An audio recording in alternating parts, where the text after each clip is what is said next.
चलिए, राधे राधे, जय माता दी। आज के एस्ट्रोलॉजी की क्लास को स्टार्ट करते हैं। कुछ हमारे पुराने एस्ट्रोलॉजी के स्टूडेंट भी हैं यहाँ, बट मैं बेसिक से सारी चीजें पढ़ा रही हूँ। बट बेसिक में इस बार थोड़े से नए कॉन्सेप्ट भी लेकर आई हूँ, तो जो पुराने स्टूडेंट हैं उनको भी कुछ नया सीखने को मिलेगा। तो मोस्टली पुराने स्टूडेंट इसलिए नहीं आ रहे कि ये तो हमने पूरा पढ़ा है ना। तो जो आज नहीं आए, कल उनका नुकसान होने वाला है। तो ये रिकॉर्डिंग देखेंगे तो वो समझ जाएंगे। चलिए हम स्टार्ट करते हैं। कल मैंने आपको हाउसेस के बारे में समझाया था, ठीक है। जो कल हमारे बैच में थे सबको पता है कि मैंने 12 भाव के बारे में समझाया था। 12 हाउसेस क्या होते हैं, 12 हाउसेस में क्या क्या चीजें होती हैं। कौन कौन थे कल? राशि मैम थे हमारे क्लास में, और और कौन था हमारे क्लास में कल? प्रवीण मैम नहीं थे, नेहा मैम भी नहीं थे, ठीक है। बाकी मैं एक बार रिकॉर्डिंग कल की लगा दूंगी तो आपको वो चीज समझ में आ जाएगी, क्योंकि कल का अगर मैं रिपीट करूंगी तो फिर बहुत लंबा टाइम चला जाएगा। तो शॉर्ट शॉर्ट में बहुत सारी चीजें समझाऊंगी। 12 भाव मैंने समझाए थे। 12 भाव में क्या क्या चीजें होती हैं वो मैंने सारी चीजें समझाई थी। राशि मैम, आपको क्लियर समझ में आया ना जो मैंने कल पढ़ाया था? कुछ ऐसा है जो मतलब आपको अभी भी डाउट है तो आप पूछ लीजिए, नहीं फिर हम क्लास स्टार्ट करते हैं। नहीं मैम, कल पूरा समझ में आया, परफेक्ट था एकदम। ठीक है, ओके। चलिए, तो आज हम ना थोड़ी सी चीजें हाउसेस की भी पढ़ेंगे और उसके बाद हम राशियों के बारे में पढ़ेंगे। अच्छा, पहले मुझे ये बताइए कि सबको अपनी राशि देखनी आती है? सबको पता है कि मून शाइन कैसे देखा जाता है? नहीं आता है? कुंडली में अगर कोई आपसे पूछे कि आपकी राशि क्या है तो मोस्टली आप क्या बताते हो? अपनी राशि कैसे बताते हो? मैंने किसी को म्यूट नहीं किया, म्यूट करके बोल सकते हो। तो बताओ मैं तो कैसे नाम के बताओगे? हिसाब से देखती हूँ। आप नाम के हिसाब से जहाँ देख। जहाँ मून होता है जिस हाउस में, उस हाउस से वो जो राशि है वो बनती है। हाँ, आपकी कुंडली में जहां पर भी जो नंबर, जैसे मान लीजिए अभी मैं कुंडली खोलकर दिखाती हूँ तो मैं आपको अच्छे से समझाती हूँ। अच्छा, राशि के बारे में मैं बाद में बताऊंगी जब हम राशि के बारे में पढ़ेंगे। पहले मैं एक चीज हाउसेस के बारे में समझा देती हूँ। कल हम 12 हाउसेस पढ़ रहे थे। 12 हाउसेस में हमने सारे हाउसेस कवर कर लिए थे। हाउसेस की एक चीज और लिख लीजिए, कल जो नोट बना रहे थे अपनी एक चीज और लिख लीजिए। जो आपके कुंडली के 12 भाव हैं उसको टू पार्ट में हम डिवाइड करते हैं, ठीक है। अब टू पार्ट में कैसे डिवाइड करते हैं? 1 से लेकर 7 जो है वो एक पार्ट हो जाता है, और 8 से लेकर 12 जो है वो दूसरे पार्ट में डिवाइड होता है। बहुत शॉर्ट शॉर्ट में अगर आपको प्रिडिक्शन करनी है तो शॉर्ट मेथड बता रही हूँ, क्योंकि प्रिडिक्शन के बहुत सारे मेथड हैं और जब आप पूरा प्रॉपर पढ़ते हो वैदिक एस्ट्रोलॉजी। एक मिनट रुकिए बस।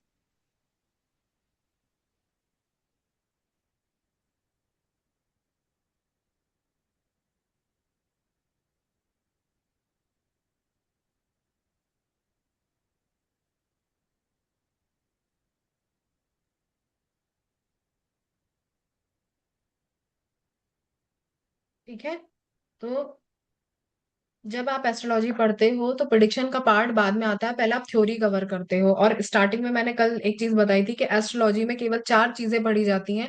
अगर चार चीजें आपको परफेक्टली आ गई तो एस्ट्रोलॉजी में कोई बहुत बड़ा महाभारत नहीं है, समझने में कोई भी दिक्कत नहीं आती है, ठीक है। चार चीजें आप क्या पढ़ते हो? 12 भाव समझते हो, मतलब 12 हाउसेस समझते हो। जो नोट्स बना रहे हैं मैं धीरे धीरे बोलूंगी, ठीक है। तो कुंडली के 12 भाव समझते हो, 12 हाउसेस। 12 राशियां समझते हो,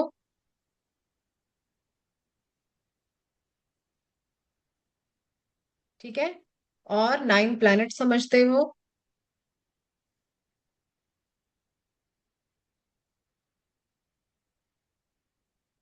और 27 नक्षत्र समझते हो।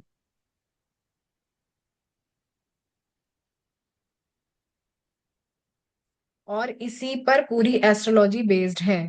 ये आपके बेसिक में जितने भी जितना भी आप बेसिक पढ़ोगे ना, मेरे हिसाब से आप अगर बेसिक से ज्यादा एडवांस लेवल आप एक दो बार पढ़ोगे तो वो आपको क्लियरली समझ में आ जाएगा। लेकिन बेसिक में हमेशा बोलती हूँ, जहां पर भी, मैं अपनी बात नहीं कर रही हूँ, मेरे बैच की बात नहीं कर रही हूँ, आपको जहां पर भी बेसिक का बैच मिले, free classes, mostly free classes देते हैं बेसिक की, जहां पर भी मिले आपको ज्वाइन करना चाहिए। क्योंकि एस्ट्रोलॉजी एक ऐसा सब्जेक्ट है, आप जितनी बार पढ़ोगे आपको कुछ नया ही मिलेगा, और जितने टीचर से पढ़ोगे वो कुछ नया ही आपको सिखाएंगे, ठीक है। तो बेसिक में इतने कॉन्सेप्ट हैं, इतनी चीजें हैं समझने के लिए। उन बेसिक को पढ़ने के बाद ही आप प्रोफेशनली, अगर आप नहीं भी कहीं से क्लासेस ज्वाइन करोगे ना, बहुत सारी चीजें आप खुद ब खुद निकालना सीख जाओगे। लेकिन आपका बेसिक बहुत परफेक्ट होना चाहिए। और बेसिक में क्या परफेक्ट होना चाहिए? आपके 12 भाव, आपकी 12 राशियां, आपके नवग्रह और नक्षत्र, और इनके बारे में केवल क्या जानना है? इनके स्वभाव के बारे में जानना है और कुछ भी नहीं जानना है। इनका स्वभाव ही पूरी एस्ट्रोलॉजी का कोर है, वही समझना सबसे ज्यादा जरूरी है। ठीक है।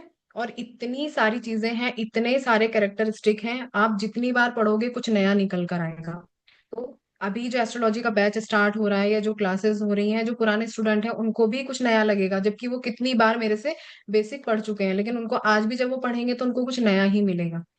ठीक है। तो बेसिक एस्ट्रोलॉजी में क्या है, ये सारी चीजें हैं और इन्हीं के बारे में हमें समझना है, और ऐसा नहीं उसको रट्टा नहीं मारना है। कोई भी रट्टा नहीं मारेगा किसी भी चीज को, बस क्या है ना, आप मन से समझोगे सारी चीजें यहाँ फिट हो जाएंगी। बस इतना करना है। लिखते रहोगे यहाँ फिट होता रहेगा बस। ठीक है। तो 12 भाव मैंने कल आप लोगों को समझा दिए थे क्या होता है 12 भाव में। ठीक है। अभी मैं सेकंड चीज क्या बता रही थी कि आपके कुंडली को जो है दो पार्ट में डिवाइड करा जाता है। शॉर्ट मेथड में अगर आपको किसी की प्रिडिक्शन करके देनी है तो कैसे करके दोगे? 1 से लेकर 7 एक पार्ट हो जाता है और 8 से लेकर 12 दूसरा पार्ट हो जाता है। ठीक है। अब दो पार्ट में पहले का जो 7 तक है वो क्या आता है आपका? व्यक्त पार्ट आता है। व्यक्त मतलब जिसको प्रिडिक्ट किया जा सकता है, या खुली आंखों से जिन चीजों को देखा जा सकता है, जो चीजें समझी जा सकती हैं। ठीक है। या लाइफ में जो चीजें आपकी हो रही हैं वो आपको परफेक्टली वहां पर मिलती हैं और आपको पता चलता है। क्यों? क्योंकि कल मैंने हाउसेस की जितनी चीजें बताई थी वो आपको पता चल गया होगा कि फर्स्ट हाउस आप खुद हो, सेकंड हाउस आपकी फैमिली है, थर्ड हाउस आपके छोटे भाई बहन है। ठीक है। आपका ट्रैवल है, आपका विल पावर है, करेज है। फोर्थ हाउस आपका सुख है, मन का सुख है, गाड़ी है, घर है। फिफ्थ हाउस आपका फर्स्ट चाइल्ड है, आपकी एजुकेशन है। सिक्स्थ हाउस आपका रोग ऋण शत्रु है। सेवंथ हाउस आपका पार्टनर है। ठीक है। और यही सारी सेवंथ हाउस तक की चीजें जो है वो आपके डिजायर्स को दिखाती है, क्योंकि यही चीजें आपको लाइफ में चाहिए। चाहिए कि नहीं चाहिए? इसके बिना तो कुछ भी नहीं है ना। तो इसीलिए सेवंथ तक का जो पार्ट है वो आपका व्यक्त पार्ट है, जो प्रिडिक्ट किया जा सकता है।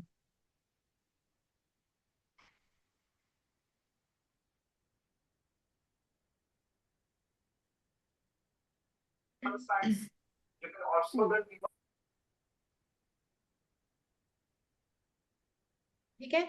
अब आता है 8 से लेकर 12 तक। 8 से लेकर 12 तक के जो हाउसेस हैं वो आपके अव्यक्त हैं, जो प्रिडिक्ट नहीं किए जा सकते, या जो चीजें ऐसी हैं जो भगवान भरोसे चलती हैं।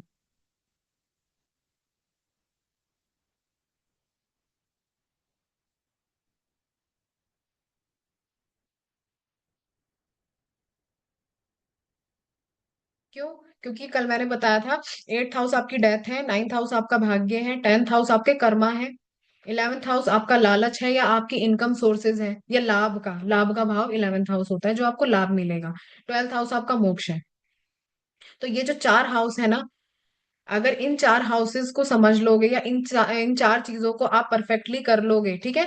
अब दो पार्ट में क्यों डिवाइड करा? एक तो प्रिडिक्ट हो सकता है, दूसरा प्रिडिक्ट नहीं हो सकता। ठीक है।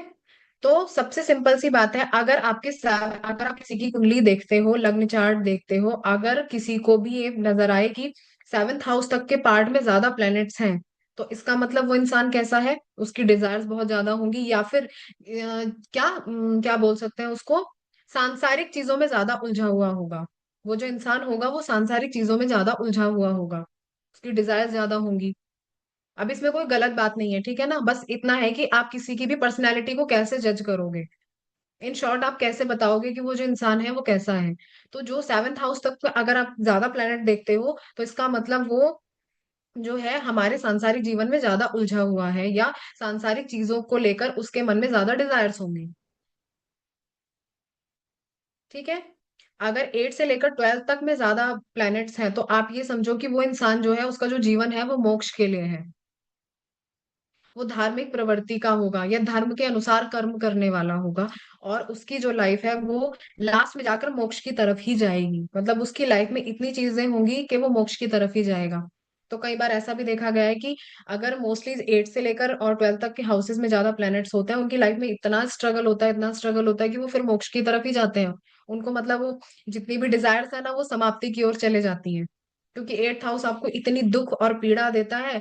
9th हाउस आपको क्या करने लगता है फिर? आपको भाग्य नहीं, वहां पर फिर आप धर्म की तरफ झुकने लगते हो।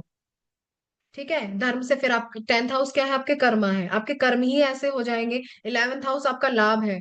ठीक है। जैसे कर्म करोगे लाभ होना शुरू हो जाएगा, 12th हाउस मोक्ष है तो वो आपको मोक्ष की तरफ ले जाएगा। ठीक है। तो क्या है, एक व्यक्त है एक अव्यक्त है। अगर इधर ज्यादा प्लेनेट बैठे हैं तो आप सांसारिक जीवन में होंगे, और इधर अगर प्लेनेट बैठे हैं तो आप मोक्ष की तरफ जाओगे और धार्मिक प्रवृत्ति वाले होंगे। ठीक है। इसका मतलब ये नहीं है कि इधर प्लेनेट है तो आप सांसारिक जीवन को त्याग दोगे या फिर आप सन्यासी ले लोगे, ऐसा कुछ नहीं होता है। बस इतना समझना है कि उस इंसान को जो भी कर्म करने हैं वो अपने धर्म के अनुसार करने हैं, या फिर अपने लालच में रहकर नहीं करने हैं, वरना तो उसको दुख और पीड़ा ही मिलेगी और अंत में उसको केवल सन्यास ही मिलेगा। ठीक है, क्योंकि 12th हाउस आपकी मुक्ति है, वो सारी चीजों से मुक्ति दे देता है आपको। इतना समझना जरूरी है। इतना समझ में आया?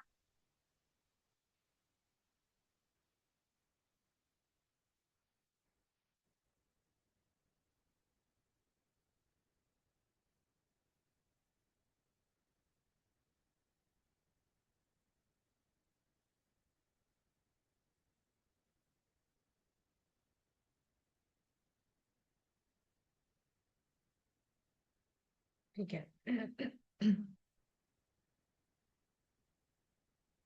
चलो, अब एक चीज और बताती हूँ।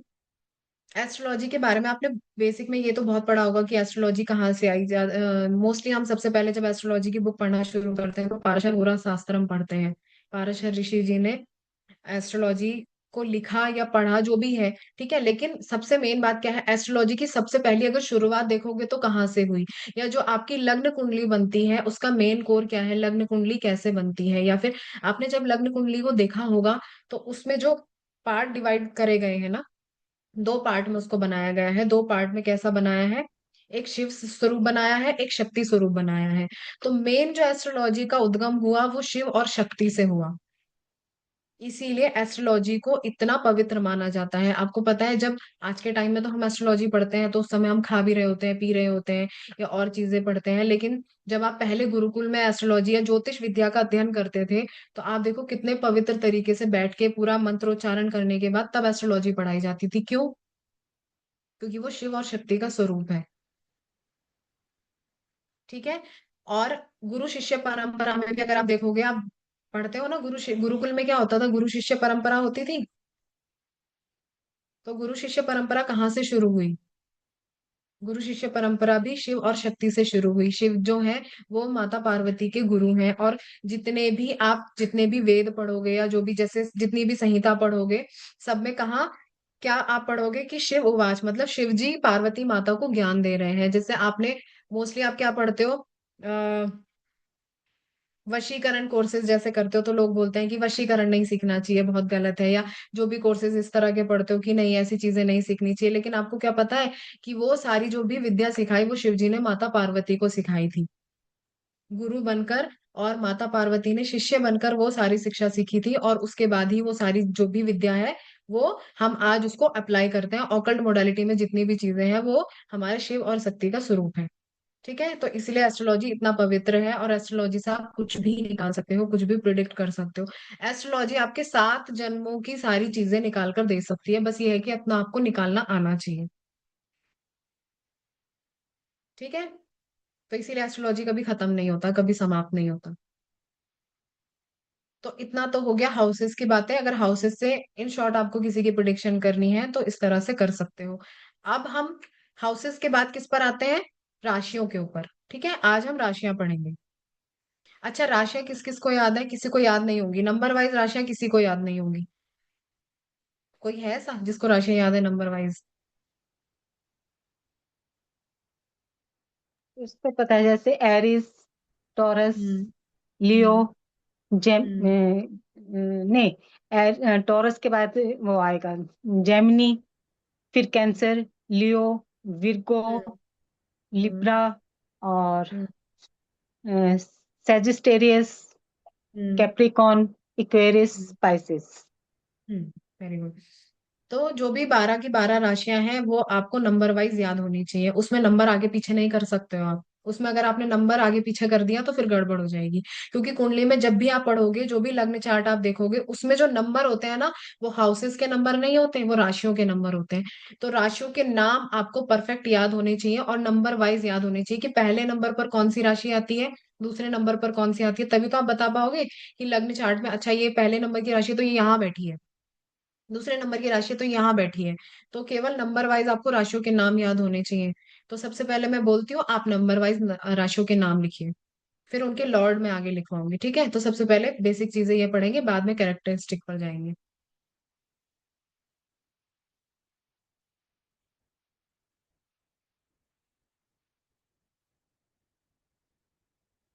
नंबर वन, पहले आप नंबर डाल लीजिए 12 नंबर तक।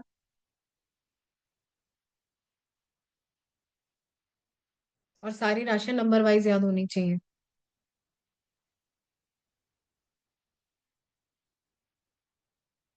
और इतने अच्छे तरीके से याद होनी चाहिए कि मैं नींद में उठाकर अगर किसी से पूछ लूँ ना, ये राशि का ये 7 नंबर की राशि कौन सी है, तो आप मेरे को बता दो कि मैम लिब्रा है। ठीक है?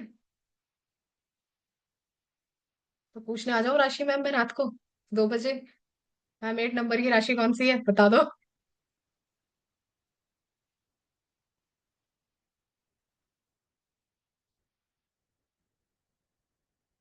3 पार्ट बना लेना, एक तरफ नंबर लिख लेना, दूसरी तरफ राशियों के नाम लिख लेना, और उसके आगे लॉर्ड लिख लेना। लॉर्ड का हेडिंग डालकर लॉर्ड भी हम आगे लिखते चलेंगे, ठीक है? क्योंकि ये दोनों चीजें आपको परफेक्ट याद होनी चाहिए, तो गड़बड़ हो जाएगा। तो नंबर वन पर क्या आती है? एरीज, मेष राशि।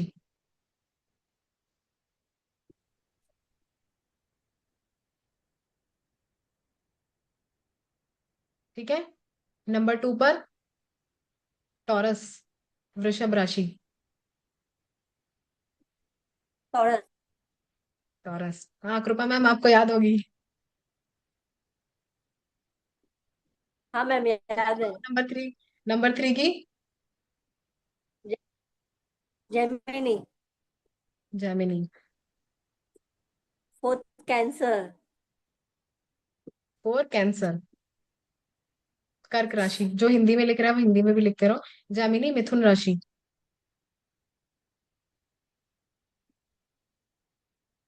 4 कैंसर कर्क राशि।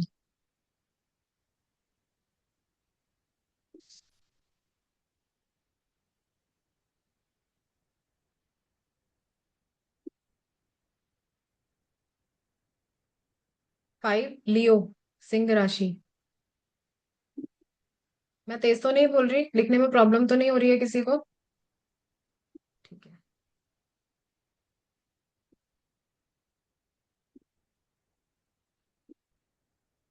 6 वर्गो, कन्या राशि।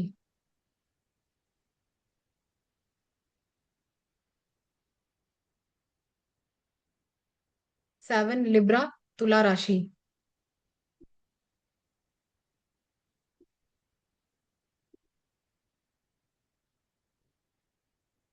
8 स्कॉर्पियो, वृश्चिक राशि।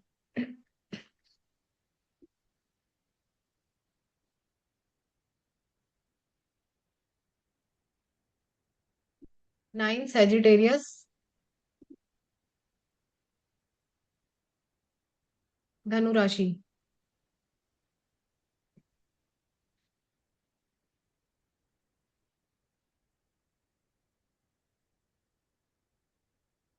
10 कैप्रिकॉन, मकर राशि।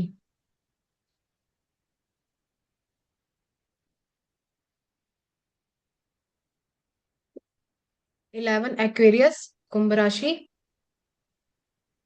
और 12 नंबर की राशि पाइसेस है, मीन राशि। तीन राशि।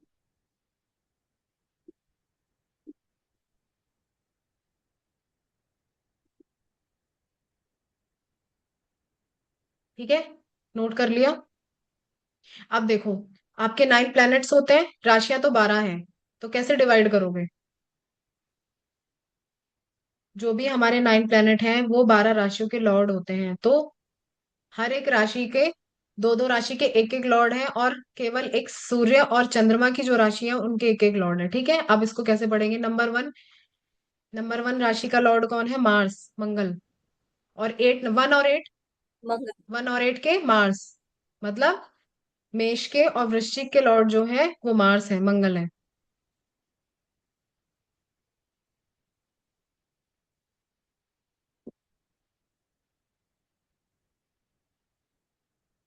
2 और 7 के वीनस है। वृषभ राशि और तुला राशि के जो लॉर्ड हैं वो शुक्र है, विनस।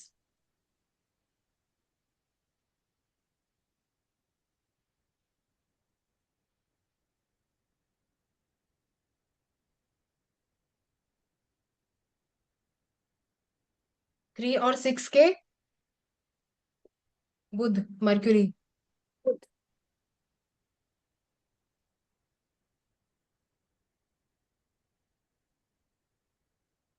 4 के मून। कर्क राशि के जो लॉर्ड हैं वो चंद्रमा है।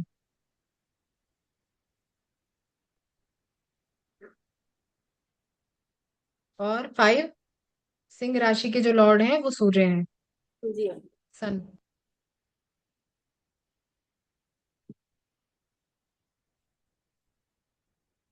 ठीक है, आप कौन सी बची जरा मुझे बताओ। धनु, मकर, कुंभ और मीन। ठीक है, तो 9 और 12 के कौन है? जुपिटर। जुपिटर। जुपिटर। जुपिटर। और 10 और 11 के? सैटर्न। सैटर्न, शनिदेव।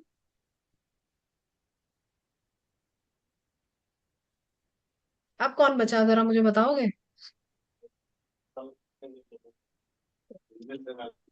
राशि तो कोई नहीं बची, प्लेनेट तो बचे होंगे।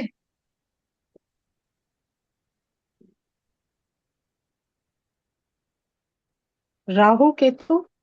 हाँ, राहु केतु, ठीक है। ठीक है, तो राहु केतु छाया ग्रह है। ठीक है, तो उनकी कोई राशियां तो है नहीं, लेकिन अगर आप एस्ट्रोलॉजी में कंसीडर करते हो तो 3rd नंबर की जो राशि है, आप लिख लो उसके आगे जैमिनी। जैमिनी को रूल करते हैं राहु, और स्कॉर्पियो को रूल करते हैं केतु।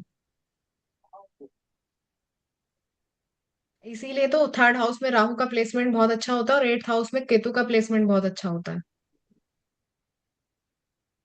वैसे तो राहु हम्म, और केतु छाया ग्रह है, वो जिस घर में जिस राशि के साथ बैठ जाते हैं वो वैसा ही रिएक्ट करते हैं, या उन राशियों को अपने जैसा बना देते हैं, क्योंकि वो असुर है ना, तो वो उनको अपने जैसा बना केतु देते कौन हैं। सी राशि को करता है? केतु के- स्कॉर्पियो, हाँ। वृश्चिक राशि को। और जैमिनी को राहु। मैम वो अच्छा होता है या बुरा होता है फिर? 3rd हाउस में अगर राहु है तो बहुत अच्छा है, 8th हाउस में केतु है तो बहुत अच्छा है। बताओ क्यों? आपने तो एस्ट्रोलॉजी पढ़ा है, बताओ क्यों। वही मैं पूछ रही हूँ मैम, मेरे क्योंकि मेरी राशि वो है, जेमिनी है, हम्म। इसीलिए। तो और जैमिनी सन अगर अगर राहु लेंगे तो अच्छी प्लेसमेंट वो पर है। बैठा है तो वो आपको फायदा करेगा। हाँ, अच्छी प्लेस में होगा तो ना। और अच्छी जेमिनी। जेमिनी राशि में हो, तो बहुत अच्छा है, हाउसफुल भी हो। जैमिनी में अगर हो तो बहुत अच्छा है। जेमिनी, बट मैम देखो क्या होता है ना, कौन से हाउस में किस और प्लेनेट के साथ बैठा बैठा है ना, उसका भी असर आएगा। तो हमें पूरा ओवरऑल चार्ट देखकर ही लास्ट में प्रिडिक्ट करते हैं। बस इतना कह सकती हूँ कि जेमिनी में बैठा हुआ राहु अच्छा होता है, लेकिन कहीं ऐसा ना हो कि उसके साथ कोई दूसरा प्लेनेट खराब बैठ जाए, तो वो सारा गड़बड़ कर देगा। बस ये है, क्योंकि 3rd हाउस मैंने कल भी पढ़ा था कि ऑनलाइन सारी चीजों का है, ठीक है। और जैमिनी भी वायु तत्व है और राहु भी वायु तत्व है, और दोनों का जो कॉम्बिनेशन है ना वो बहुत गजब का है। मतलब बुध और राहु मिलकर के आपके कम्युनिकेशन स्किल को बढ़ा देते हैं, आपकी नॉलेज को बढ़ा देते हैं। बुध बुद्धि का कारक है, ठीक है। और राहु भी अगर बुद्धि पर बैठ जाए तो कैसा काम करेगा? Super duper. बुद्धि खराब भी करेगा, लेकिन वो ऐसा हमेशा नहीं होता है। जैमिनी के साथ राहु बैठकर बुद्धि भी खराब करता है, क्योंकि वो आपको इल्यूजन क्रिएट करता है, ठीक है। तो वो चीजें मैं बाद में समझाऊंगी कि ऐसा क्यों है। जब तक आप प्लैनेट्स को नहीं समझोगे तब तक ये चीजें नहीं समझ में आएंगी, ठीक है। अभी तो केवल हम राशियां पढ़ रहे हैं। तो बस इतना लिख लो कि जेमिनाई में राहु और स्कॉर्पियो में केतु, ठीक है। तो उनके लॉर्ड हो गए तो उनके साथ अच्छे से रिएक्ट करेंगे, ठीक है।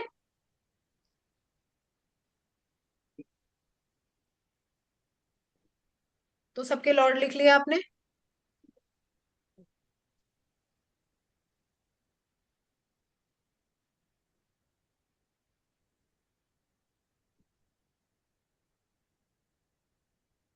तो ये आपको परफेक्टली याद होने चाहिए, अगर ये याद नहीं होंगे तो गड़बड़ हो जाएगी।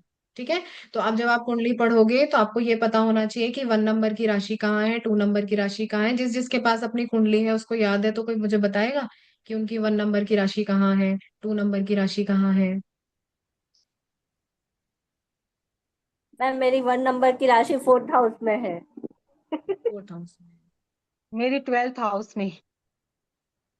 आपके 12th हाउस में है, ठीक है। ठीक है, अब बाकी राशि सबको देखनी आती है। राशि कैसे देखोगे, जिसको नहीं आती उसको भी बता देती हूँ मैं। जहां पर भी आपका नंबर लिखा होगा, जैसे मैम ने बोला कि मेरी जो राशि है 1 नंबर की राशि जो है 4th हाउस में है, ठीक है। सपोज 1 नंबर की राशि जहां पर लिखी है वहां पर अगर मून बैठ जाए तो इनकी राशि क्या हो जाएगी, मून शाइन क्या हो जाएगा, एरीज, मेष राशि हो जाएगी। जैसे कृपा मैम ने बोला कि मेरी जेमिनी राशि है, तो बताओ इनकी जेमिनी राशि कैसे बनी होगी, कौन बताएगा मुझे। 6th हाउस में आएगी। क्या मैम। 6th हाउस हाँ में थर्ड आती है। नहीं क्या, जेमिनी। 6th हाउस में जेमिनी थर्ड राशि राशि कैसे है बनी। मिथुन की। हम्म? मेरा सवाल ये है कि इनकी जेमिनी राशि कैसे बनी, इनका मून शाइन जेमिनी कैसे बना, मुझे उसका आंसर दीजिए। जेमिनी में मून होगा तभी। हाँ, तभी है ना, हाँ बस ठीक है, इतना ही समझना है। ठीक है, और आपका नाम किसी अक्षर से निकलता है। ठीक है, ऐसा नहीं है कि नाम का जो आपके ऊपर असर नहीं आता, जो भी आप नाम यूज कर रहे हो 25% उसका असर आपके ऊपर आता है। ठीक है, लेकिन 100% जो आपके कैरेक्टरिस्टिक होंगे या लाइफ के जो इवेंट होंगे वो आपके मून शाइन से ही होंगे।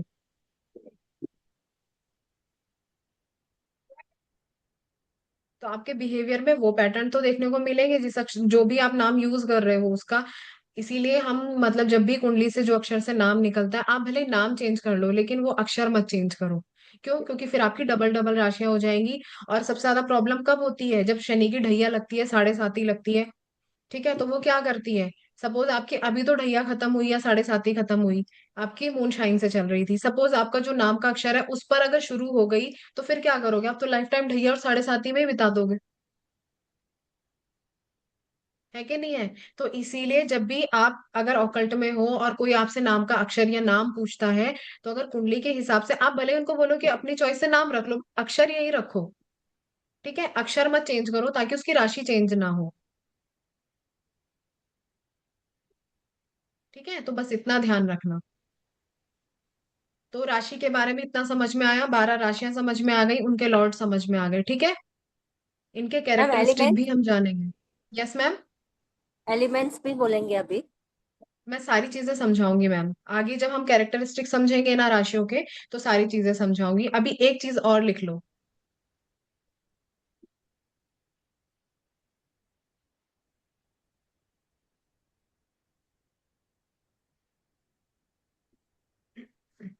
अब इन राशियों की एक छोटी सी चीज और लिख लो, और प्रिडिक्शन का भी एक शॉर्ट मेथड लिख लो, कि जो आपकी राशियां हैं उनको 4 पार्ट में डिवाइड करा गया है, या कुंडली को हम जो है 4 पार्ट में डिवाइड करते हैं।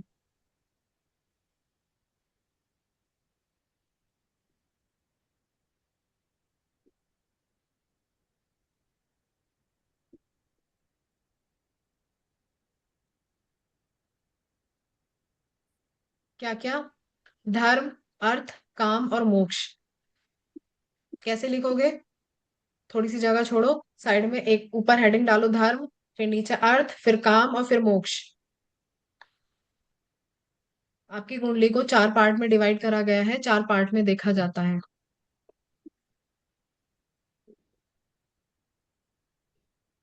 सेकंड क्या बोला मैम? धर्म। अर्थ, अच्छा। धर्म, अर्थ, अर्थ, काम और मोक्ष।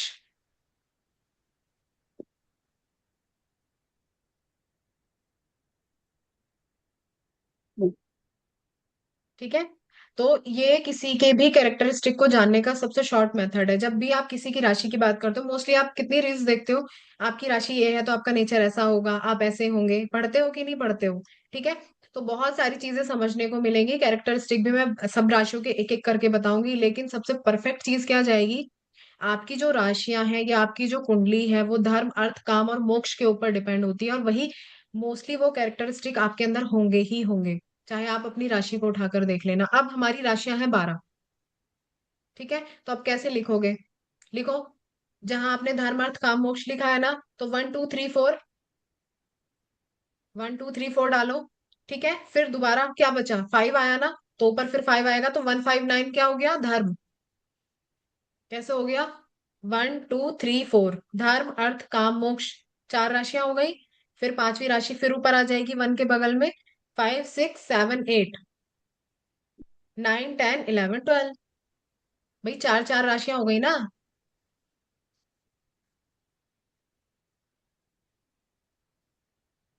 मैम नहीं थ्री समझा। थ्री नहीं समझा? मैं बताती हूँ, रुको। आपने धर्म अर्थ काम मोक्ष लिखा मैम, इतना लिखा आपने, हाँ। तो धर्म के 4। बगल में 1 5 1 5 9 लिखो बस। हाँ। ठीक है, 1 5 9 लिख लिया। तो कौन कौन सी राशियां बची? आपने 1 5 9 लिखा, तो फिर क्या आएगा? उसके बाद क्या आएगा? 2 6 और 4। 10। 2। 6 और 10।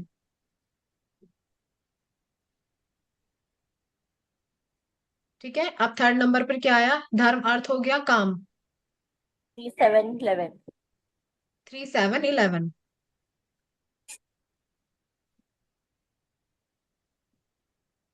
अब चौथे नंबर पर क्या बचा? मोक्ष। तो कौन सी राशियां बची, बताओ मुझे। 4 8 12। 4 8 12 हो गए। 3 3 3, 4 8 12। हम्म। तो अब सबसे इजी क्या है? जब आप लिखोगे ऐसे तो याद नहीं होगा ना, 1 5 9 2 6 10 ऐसे याद नहीं होता है ना, तो कैसे याद करते हैं? 1 2 3 4 5 6 7 8 9 10 11 12। ठीक है, ऐसे याद करते हैं। सबसे इजी मेथड है ये लिखने का। आप समझ में आया? हाँ। अब देखो, आपकी 3 3 राशियां आ गई, तो सबसे पहले आपने क्या पढ़ा था? धर्म। ठीक है, तो अब धर्म वाली राशियां कौन सी हो गई? 1 5 9। ठीक है, तो जिसकी भी 1 5 9 वाली राशि होंगी,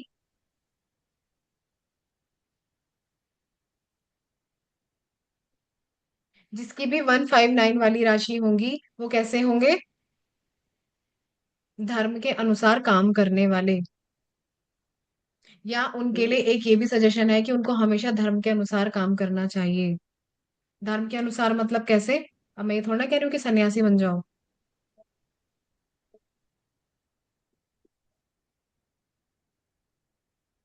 हमेशा सही तरीके से काम करो, लॉयल्टी के साथ काम करो, जो भी आप अपनी लाइफ में जो भी चीजें करते हो, किसी को चीट मत करो। तो कैसी राशियां हो गई? धर्म के अनुसार कार्य करने वाली।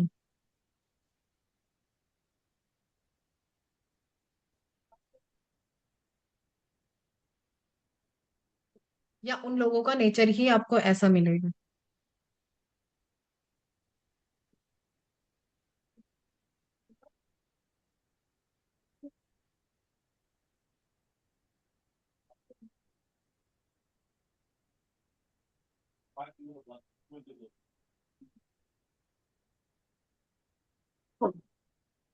ठीक है, अब दूसरा पार्ट क्या है, बताओ मुझे। अर्थ। अर्थ। कर्म। कर्म। अर्थ। धर्म धर्म अर्थ। हाँ। ठीक है, तो अब अर्थ वाली राशियां कौन कौन सी हैं, जरा मुझे बताओ। Taurus, Virgo, Capricorn. 2 6 10। 2 two 6 six 10। Ten ठीक है, अब अर्थ वाली राशियां कैसी होती हैं? प्रैक्टिकल थिंकिंग वाली। अर्थ का मतलब क्या होता है?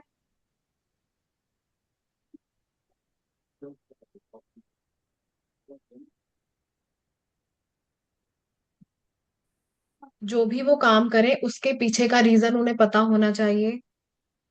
स्टेबिलिटी के साथ काम करने वाली, लाइफ में जो भी चीजें करें उनको ये पता हो कि हमें क्या करना है लाइफ में।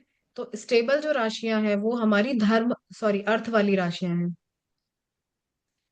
अगर आप इन राशि वाले लोगों के पास बैठोगे तो उनको आपको आंसर करना पड़ेगा ये चीज ऐसी है तो क्यों है, इसे करने से क्या होगा, या हमें लाइफ में कुछ करना है तो क्यों करना है।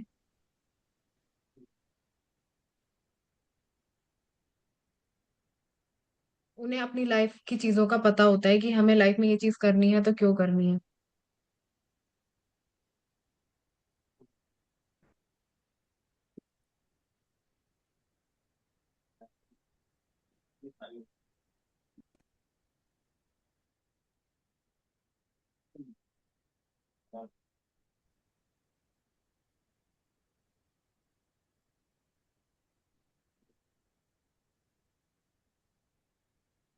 सोनू सर आपको समझ में आ रहा है कुछ? आपने तो शायद अभी ज्वाइन किया।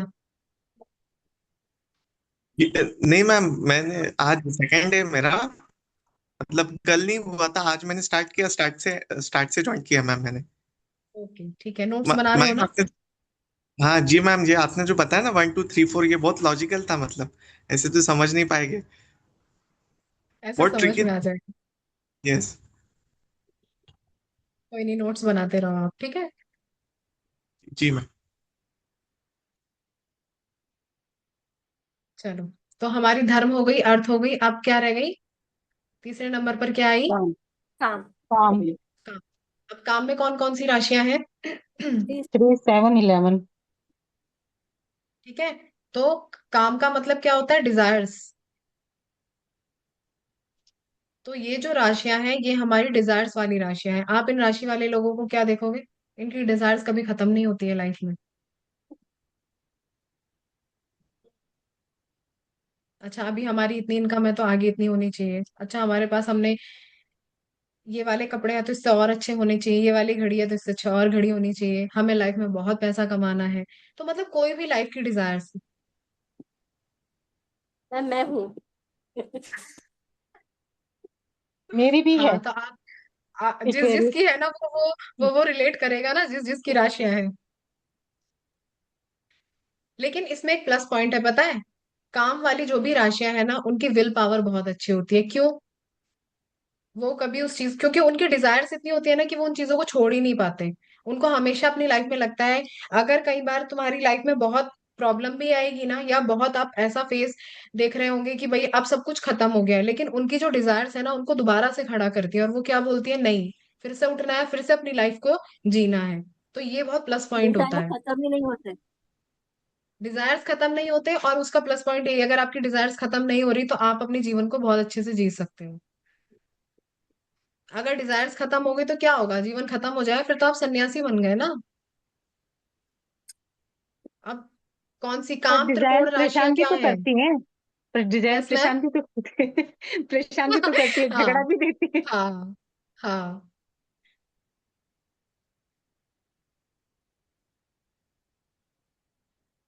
मैम मेरा सिंह राशि है, मैं ओके। आपका सिंह राशि है ना सर, तो अभी आप देखना कि आपकी राशि में क्या आता है, ठीक है। तो अच्छा, अभी जैसे मैंने बताया कि जो आपकी अच्छा दो चीजें हैं, धर्म वाली जो राशियां हैं वो शिव स्वरूप में आती हैं, और काम वाली जो राशियां हैं वो सारी शक्ति स्वरूप में आती हैं। तो जितनी भी काम वाली राशियां हैं वो कहाँ पर आ गई? माता पार्वती के उसमें आ गई। तो डिजायर्स कभी खत्म नहीं होनी चाहिए। तो माता पार्वती कैसी है? शक्ति स्वरूप है ना, तो आप शक्ति के स्वरूप हो फिर। आपकी डिजायर्स खत्म नहीं होंगी, भले ही वो आपको परेशान कर रही है, लेकिन वो आपको लाइफ में कभी गिरने भी नहीं देंगी। हाँ, ये बात तो है। बार बार गिर के भी उठते हैं।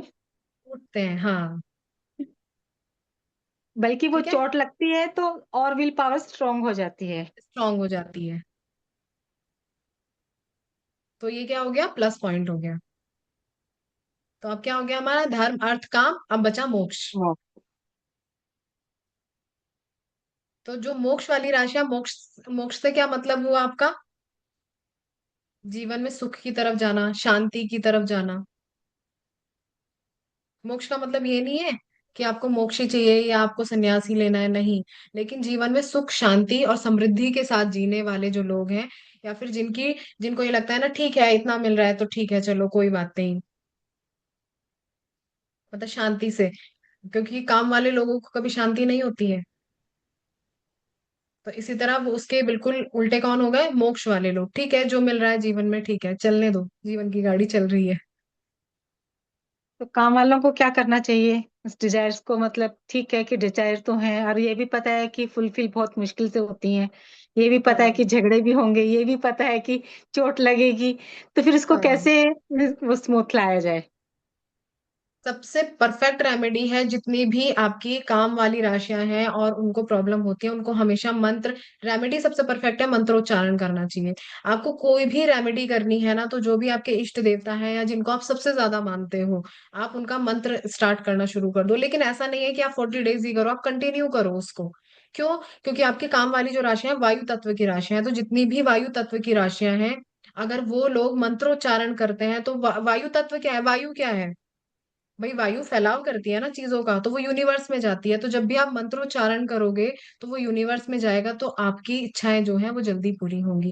तो वायु तत्व वालों के लिए सबसे परफेक्ट रेमेडी है कि मंत्रोच्चारण से हमेशा रेमेडी करनी चाहिए। और जो धर्म वाले हैं, ये कौन से तत्व की हैं? जो धर्म वाली राशियां हैं वो आपकी पृथ्वी तत्व की राशियां हैं। अर्थ? अर्थ। अर्थ वाली एक मिनट, धर्म सॉरी, धर्म वाली अग्नि तत्व की राशियां हैं। धर्म वाली जो है वो अग्नि तत्व है। अर्थ वाली हम्म। जो है वो पृथ्वी तत्व है। काम वाली जो है वो वायु तत्व है। और मोक्ष वाली जो है वो जल तत्व है। वाटर। ये तत्वों की रेमेडी क्यों बताई जाती है? या जो 5 एलिमेंट्स के ऊपर आपकी लाइफ चलती है, तो 5 एलिमेंट्स आपकी रेमेडी में भी बहुत अच्छा काम करते हैं। तो धर्म वाले लोगों को हमेशा अग्नि वाली रेमेडी यूज करनी चाहिए। अर्थ वालों को पृथ्वी वाली रेमेडी यूज करनी चाहिए। काम वालों को वायु वाली रेमेडी यूज करनी चाहिए, और मोक्ष वालों को जल वाली रेमेडी यूज करनी चाहिए। तो आपने कितनी 4 तरह की रेमेडी सुनते हो वैसे भी आप? जब भी आप वैदिक में कोई भी आपको रेमेडी बताता है, या तो वो आपको मंत्र बताएगा उच्चारण करने के लिए, या जल में हम्म। प्रवाह करने के लिए कोई चीज बताएगा, या हवन पूजा पाठ बताएगा। है कि नहीं है? और बाकी क्या बची? पृथ्वी तत्व वाली। पृथ्वी तत्व जमीन में पृथ्वी दबाने तत्व की। दबाने की बताते हम्म। हैं, पेड़ लगाने के लिए बताते हैं, या जल देने के लिए, किस पेड़ को जल देना है या ये करना है। तो क्या हो गया? यही हम्म। 4 तरह की रेमेडी आप यूज करते हो, तो उसके पीछे का रीजन आपको पता चला ऐसा क्यों होता है? क्यों एस्ट्रोलॉजर आपको ऐसी रेमेडी देते हो, आप बोलते हो अरे वैदिक वाली रेमेडी कौन करेगा? उसके पीछे का रीजन यही है कि आपकी राशि के लिए कौन सी रेमेडी परफेक्ट है। तो इन शॉर्ट, आप किसी की इतना तो बता सकते हो आज के बाद कि अच्छा तुम्हारी ये राशि है, तुमको अपनी ये चीज पूरी करनी है, या तुम्हारी लाइफ में ये स्टेप, तो उसको वो वाली कोई भी रेमेडी बता दो। भाई अगर कोई धर्म वाला है तो उसको कोई ऐसी पूजा पाठ और हवन बता दो। काम वालों को पता चल गया क्या करना है? मंत्रोच्चारण करना है। ठीक है, जल वालों को जल में प्रवाह वाली रेमेडी करनी है, तो वो बहुत जल्दी काम करेगी।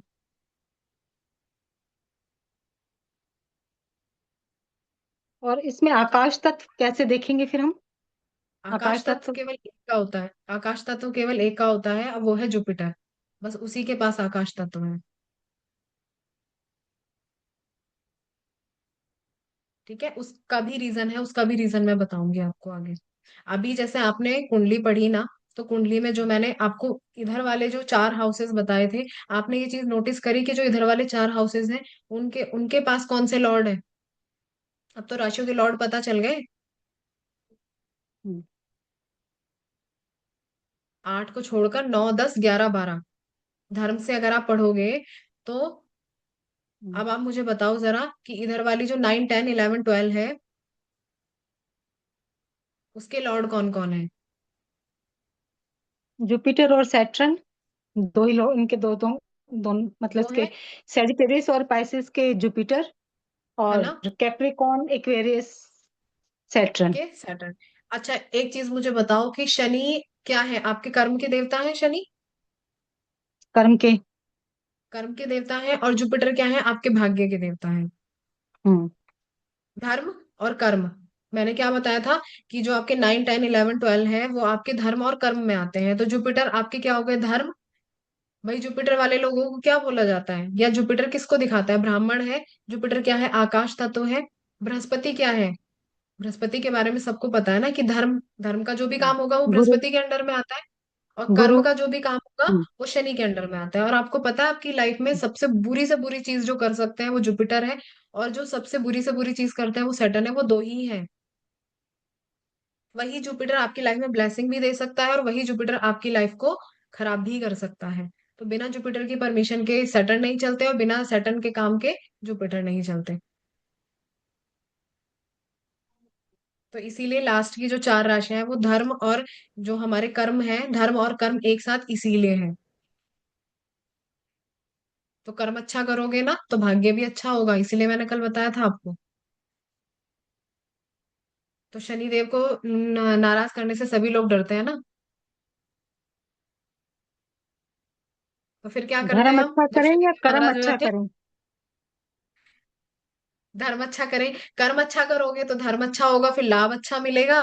और अगर धर्म के अनुसार काम करोगे तो वो ऑलरेडी अच्छा हो जाएगा, अगर आप इसको ऐसे देखोगे तो। हम ऐसे बोलते हैं ना, शनि देव रंग को राजा बनाता है और राजा को रंग बना देता है। हाँ। तो हाँ। शनि शनि से सब डरते हैं कि भाई साढ़े साती नहीं आनी चाहिए, महादशा नहीं लगनी चाहिए। और आप मोस्टली जो भी लोग सबसे ज्यादा पूजा पाठ कर रहे होंगे साढ़े साती में कर रहे होंगे, महादशा में कर रहे होंगे। क्यों? क्योंकि बैंड बजा पड़ा होता है उनका, और उनको क्या करना होता है कि बस भगवान बचा लो।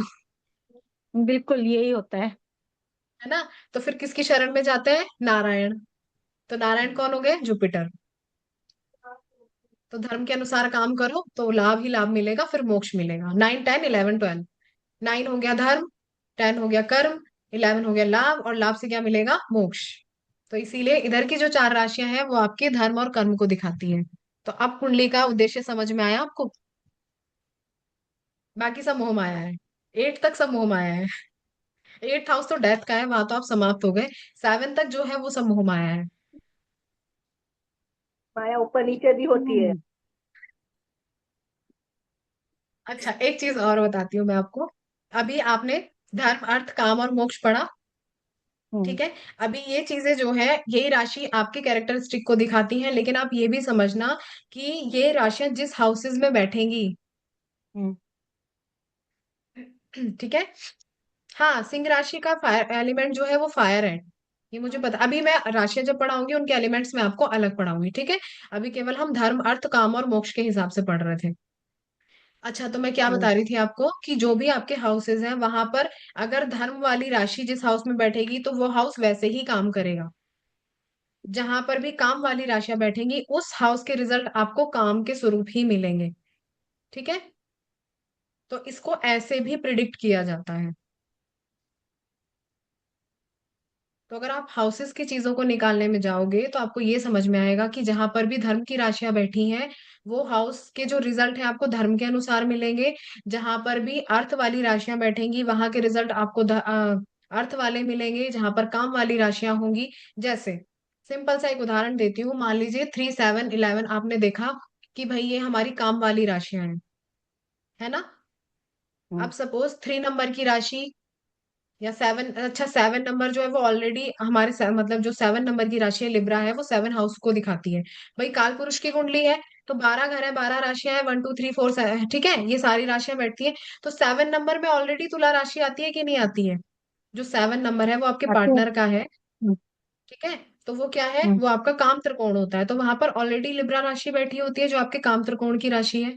तो क्या दिखाती है? वो आपके डिजायर्स को दिखाती है। सपोज वहां पर 7 नंबर की ही राशि आकर बैठ जाए तो उन लोगों का किस चीज में मतलब डिजायर्स क्या होगी? बताओ। हमारा पार्टनर सुंदर होना चाहिए, हम उसकी जो पूरी लाइफ है या जो चीजें हैं वो अपने पार्टनर के इर्द गिर्द ही घूमती रहेंगी, ठीक है? तो आपने बोला डिजायर्स, किस चीज की डिजायर्स होगी? तो ठीक है, वो पार्टनर की डिजायर होगी।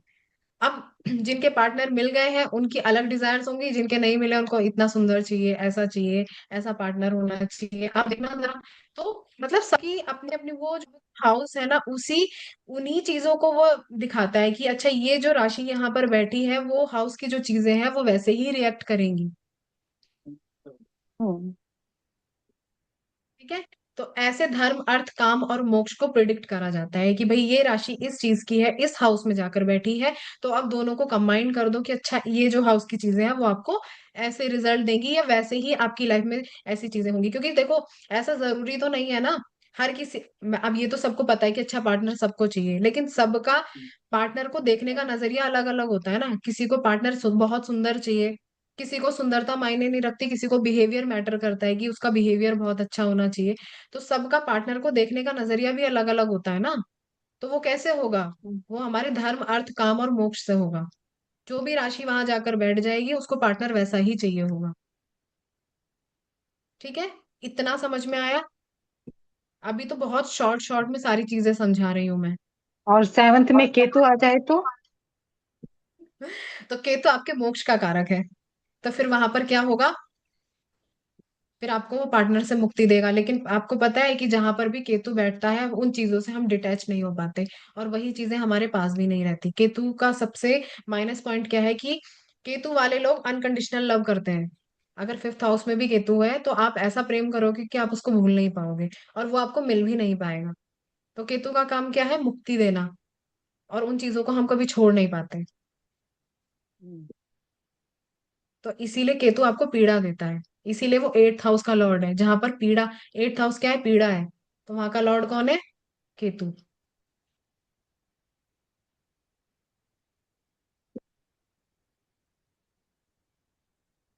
हम्म। अगर 1st हाउस में केतु हो तो आपको अपने आप से प्यार करना चाहिए, सेल्फ लव करना चाहिए। अभी तो आपने प्लैनेट्स नहीं पढ़े हैं ना। जब आप प्लैनेट्स के कैरेक्टर, जो भी जितनी भी चीजें आप पढ़ोगे ना, आपको बहुत मजा आएगा प्लैनेट्स पढ़ते हुए। और ऐसी ऐसी फर्स्ट हाउस चीजें में आपको राहु, पता चलेगी। राहु हो तो?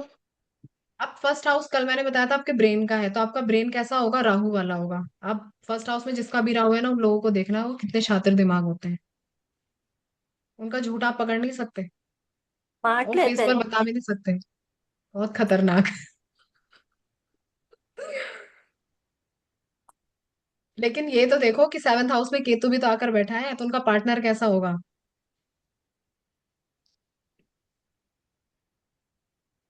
मैम राहु 4th हाउस में हो तो क्या होता है? अगर राहु 4th हाउस में, तो आपकी डिजायर्स बहुत ज्यादा होंगी। 4th हाउस का राहु आपको मन, मतलब आपकी डिजायर्स कभी खत्म नहीं होने देता, क्योंकि वो मन आपका सुख है ना। तो आपको सुख किस चीजों में मिलेगा? Okay. तो अच्छी गाड़ी चाहिए, अच्छा घर चाहिए, लेकिन वो लोग मेहनत भी बहुत करते हैं उस चीज के लिए, बट वो वो अगर आपको सुख नहीं जिस देता है। राशि में होगा उस राशि का भी तो तो प्रभाव होता होगा ना? राशि का भी प्रभाव आएगा ना। अभी तो हम्म। केवल हम हाउसेस देख रहे हैं, लेकिन वहां पर और भी प्लेनेट हो सकते हैं, तो उस वो भी चीजें सारी साथ में आएंगी ना। Ketu 9th house hmm. With Jupiter, ये तो बहुत परफेक्ट कॉम्बिनेशन होता है। अगर 9th हाउस में केतु और जुपिटर हो, तो मैं हमेशा हर बार बैच में बोलती हूँ ये चीज, कि भगवान ने आपका फोन नंबर सेव कर रखा है। और सैटर्न 8th अपनी राशि में हो तब? तो बहुत अच्छा है, सैटर्न 8th हाउस में बहुत अच्छा होता है। वो मैं सारी चीजें पढ़ाऊंगी, ठीक है, कि कौन सा प्लेनेट कहाँ बैठकर कैसे रिजल्ट देता है, क्योंकि जरूरी नहीं है कि सबको ही अच्छे रिजल्ट दे। डिपेंड करेगा कि किसकी दृष्टि पड़ रही है, क्या चीजें, क्योंकि एस्ट्रोलॉजी में बहुत सारे चीजें हैं जो आपको लगानी पड़ती है, तब जाकर आप प्रिडिक्शन करते हो। लेकिन 9th हाउस का केतु और जुपिटर आपको अमेजिंग रिजल्ट देता है। और वो टेंथ धर्म का है ना। 10th हाउस का जुपिटर? कौन से हाउस का मैम? 10th। 10th हाउस का जुपिटर अच्छे रिजल्ट देता है, बट वहां सूर्य अगर हो तो और भी अच्छे रिजल्ट देता है। मैम अगर सैटर्न 1st हाउस में हो तो फिर उस पर्सन का नेचर सैटर्न की तरह होगा? पैटर्न की तरह होगा। उसको लाइफ में चीजें जो है थोड़ा डिले के साथ मिलेंगी, और उन लोगों को ना अपनी लाइफ में स्ट्रगल बहुत करना पड़ता है।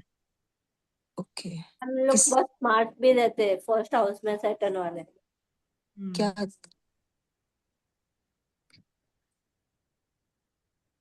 ये अभी तो स्ट्रगल आपने मैम प्लेनेट, किस तरह का?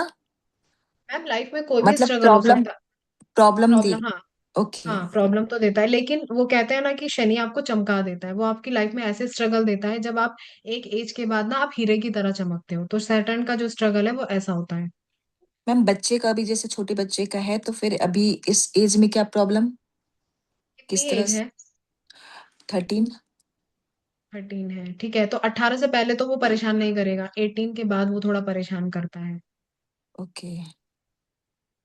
हेल्थ तो वाइज सैटर्न, या या फिर किस? एजुकेशन को देखो लेके? मैम, डिपेंड करेगा कि पूरे चार्ट के ऊपर, कि पूरे चार्ट में क्या कॉम्बिनेशन है। अब मान लीजिए किसी किसी के चार्ट में अगर सैटर्न, वैसे तो लगन का सैटर्न आपको प्रॉब्लम देता है, ठीक है, ये मैं मानती हूँ, वो आपको स्ट्रगल देता है, हर्डल्स देता है लाइफ में, ठीक है। लेकिन मान लीजिए अगर 7 नंबर, अगर 7 नंबर यानी तुला लग्न का चार्ट है और वहां पर सैटर्न बैठा है, तो वो बहुत पैसा देता है लाइफ में। मैम सिंह राशि है। सिंह राशि है तो प्रॉब्लम देगा, ओके। क्योंकि सूर्य और शनि की बनती नहीं है, तो प्रॉब्लम देगा। ठीक है, तो वो अपनी लाइफ में थोड़ा स्टार्टिंग फेज में थोड़ा स्लो हो सकते हैं, ओके। बट आगे जाके धीरे धीरे लाइफ में हर्डल्स आने के बाद, अच्छा सिंह राशि में है तो गवर्नमेंट जॉब, अच्छी पोस्ट पर जाने के योग बनते हैं। तो अगर ओके। बच्चा पढ़ाई में अच्छा, आप उसके, अगर आपके बेटे का या बेटी का है ना मैम, बेटी आप क्या उसकी है पढ़ाई मैम? पर फोकस करिए।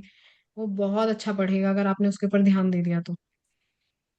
बट स्टार्टिंग में आपको ऐसा लगेगा शायद कि वो नहीं पढ़ेगा, लेकिन यस जितने मैम, भी अभी आईएएस वही लगता आईपीएस है क्योंकि बनते हैं ना मैम, एवरेज, अभी एवरेज है हाँ, मैम। क्योंकि बेटी आप का उसके बहुत ऊपर अच्छा फोकस है। कीजिए। यस हम्म। मैम, बेटी का काफी अच्छा है, लेकिन बेटी का थोड़ा एवरेज उसका रहता है। हाँ, तो मैम आप अभी से उसके ऊपर ध्यान देना शुरू कीजिए। आपको स्टार्टिंग तक ऐसा ही लगता रहेगा कि वो अच्छा नहीं पढ़ेगा, लेकिन अगर आपने उसके ऊपर मेहनत कर दी ना, तो ओके। बहुत फायदा करता है। मतलब जितने भी आईएएस आईपीएस है ना, वो सेट सूर्य और शनि के कॉम्बिनेशन से बनते हैं। क्यों? आप देखते हो वो कितनी मेहनत करते हैं, तो यस कितनी मैम। हर्डल्स उनको लाइफ में मिलते हैं। तो केवल ये हर्डल्स देता है, लेकिन वो चमका देता है। तो कुछ रेमेडी भी करनी चाहिए क्या मैम, जिसकी इस तरह से हो? फर्स्ट में अगर सैटर्न है जैसे फर्स्ट हाउस में, फर्स्ट में तो अगर सैटर्न है तो शिव जी की पूजा करनी चाहिए, या फिर आप काली माता की पूजा करनी चाहिए। अच्छा, वो बट शिव जी अगर की वो वो सिंह पूजा राशि के साथ करती है है। ना, सिंह राशि के साथ है ना, हाँ जी, हाँ जी। मैम मैम मैं एक तो बात माता बोलूँ मैम, पार्वती की। मैम हाँ एक मैम। बात बोलूँ मैम। हाँ। अगर ऐसा है ना तो उनकी मम्मी को जो बोल रही है, बच्चों हम्म। को इसे मेंटली स्ट्रांग करना चाहिए कि हम्म। एफर्ट करोगे ही तो आपको फल मिलेगा। इतना मेंटली हम्म। स्ट्रांग करवा दो बच्चे यस को, मैम, हम्म। ये तो तो वो मैं करती डरेगा नहीं, रहती कभी भी हूँ। डरेगा हाँ, नहीं लाइफ में। हम्म। बिल्कुल, थैंक यू मैम, मैं दोनों बच्चों को ऐसे ही करती हूँ। यस, पूरा बहुत अगर फुल जरूरी है। आपको सपोर्ट स्ट्रांग करते होंगे ना तो हैं। बच्चे भी स्ट्रांग हो ही जाएंगे। बिल्कुल। हाँ। रेमेडी तो करवाओ जो मैम बोलेंगी, लेकिन ये लॉजिक थोड़ा अपनाओ। हाँ जी, शिव जी की तो पूजा हाँ। बहुत करती है वो, बचपन से ही पूजा में काफी अच्छा है। और सपोर्ट मेरा दोनों बच्चों का पूरा रहता है, पूरा एफर्ट्स रहता है मेरी तरफ से। हाँ, तो मैम थोड़ा और एनकरेज एफर्ट्स करती लगाओ। हूँ। हाँ, बच्चों को हम्म। एनकरेज करती हूँ एवरी टाइम। मैम देखो, सैटर्न से ना लोग बहुत डरते हैं, लेकिन बिना शनि के मन ही नहीं है। मतलब बिना शनि के आप अपनी लाइफ में बहुत बहुत, अगर अच्छी चीजें करनी है तो शनि का होना बहुत जरूरी है लाइफ में। ठीक है, तो ये ब्लेसिंग भी जैसे समझ क्या सकते हो कि करने ठीक की, है। मतलब अच्छी अच्छी चीजें क्या क्या होंगी? क्या मैम? मतलब क्या करना चाहिए? किस चीज के लिए मैम? मतलब शनि कह रहे हैं ना कि शनि अच्छा होगा, तो हाँ, तब वो पूछ रही हूँ कि मतलब फिर शनि क्या अगर काम। अच्छा होगा, क्या हाँ। काम करना चाहिए? ठीक है, शनि आपके किन चीजों को दिखाता है? सर्विसेज को दिखाता है, सेवा को दिखाता है। शनि कर्म प्रधान है, तो कर्म प्रधान क्या होता है? आप मेहनत करते रहो, फल की चिंता मत करो। ठीक है, तो शनि केवल कर्म के ऊपर काम करते हैं, आपके जैसे कर्म होंगे रिजल्ट भी वो वैसे ही देंगे। तो शनि की सबसे अच्छी रेमेडी यही है कि आप अच्छे काम करते रहो बस। और जहां पर लालच आ गया ना, जहां पर भी लालच आ गया वहां पर शनि आपको धड़ाम से नीचे गिरा देंगे बस। शनि का इतना ही काम है, वो आपके कर्मा देखते हैं। आप उनकी चाहे रेमेडी करो या मत करो, कोई फर्क नहीं पड़ता है। ठीक है। और सबसे अच्छी चीज है कि जब भी आपको, जैसे लगन में अगर शनि है या फोर्थ हाउस में जैसे शनि है, तो मन को अशांत कर देता है, तो मेडिटेशन करो, ओम का चैंट करो, सबसे बेस्ट रेमेडी है। शिव जी की पूजा करो, और बस अपने काम पर फोकस करो बस। मैम जैसे अभी आपने बताया ना, राशि के अकॉर्डिंग नाम होना चाहिए, आपने यही कहा हाँ। था। मैम हाँ। जैसे अगर मान लो राशि के अकॉर्डिंग नाम नहीं रखा हुआ है, तो फिर इसमें हम्म। क्या करना चाहिए ऐसे में? मैम फिर तो कोई ऑप्शन नहीं है, ठीक है, कोई बात नहीं, उसमें हम कुछ कर नहीं सकते हैं। लेकिन जब भी आप कोई रेमेडी कराओगे या जो भी चीजें आप देखोगे, वो उनके मून शाइन से ही देखना, और रेमेडी भी मून शाइन वाली ही कराना। ओके। मून शाइन मतलब जहाँ पे मून है, ये चंद्र मैम राशि, मुझे जहां पर एस्ट्रोलॉजी, जिस राशि हाँ में मून बैठा एस्ट्रोलॉजी है। इतना हाँ। पता नहीं है मैम। हाँ, तो जहाँ चंद्रमा बैठा है उसके जो राशि में बैठा है उसके अकॉर्डिंग। उसके अकॉर्डिंग। ओके। मैम ये आप बताओगे क्या कि किसका, कौन सी राशि की कौन क्या अल्फाबेट है, वो आप बताओ, लिखवाओगे आगे? मैम अभी अभी तो नहीं लिखवाऊंगी, आगे लिखवाऊंगी। ठीक है मैम, ठीक है, ओके। ठीक है। अच्छा हाँ, कल मैं इष्ट देव बताने वाली थी सभी राशियों के, क्योंकि मैंने 159 के आपको आपके जो देव बताए थे कि इष्ट देव और भाग्य के देव, ठीक है, ये आपके आपके जो इस जीवन के जो देव हैं जो आपको रूल कर रहे हैं। तो सबसे पहले अगर आप देखोगे एरीज राशि, जहां पर भी मेष राशि आएगी, उन्हें किसकी पूजा करनी चाहिए? हनुमान जी की। हनुमान जी की और श्री राम जी की।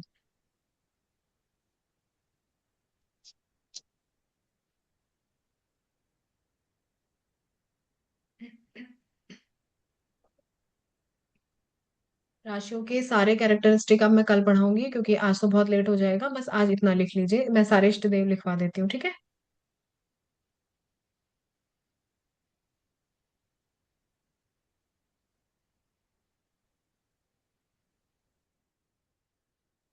नंबर 2, राशियों के नाम लेने की जरूरत तो नहीं है, नंबर 2 नंबर 3 करके बोल दो। ठीक है। नंबर 2 में कृष्ण जी की वीनस। पूजा करनी चाहिए। वीनस, कृष्ण जी की पूजा करनी चाहिए।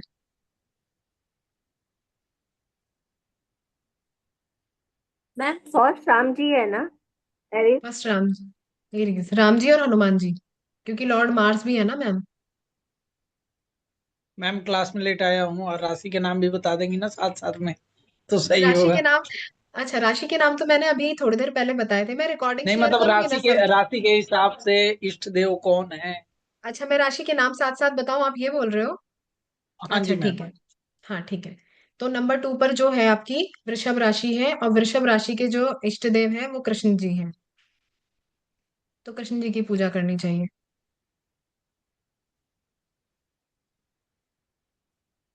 ठीक है। और दूसरा, क्योंकि आपकी जो वृषभ राशि है उसके लॉर्ड जो है वो वीनस है, तो माता लक्ष्मी की पूजा करनी चाहिए। माता लक्ष्मी की पूजा तो सभी करते हैं, कौन है जो माता लक्ष्मी की पूजा नहीं करता है बताओ? सबको चाहिए।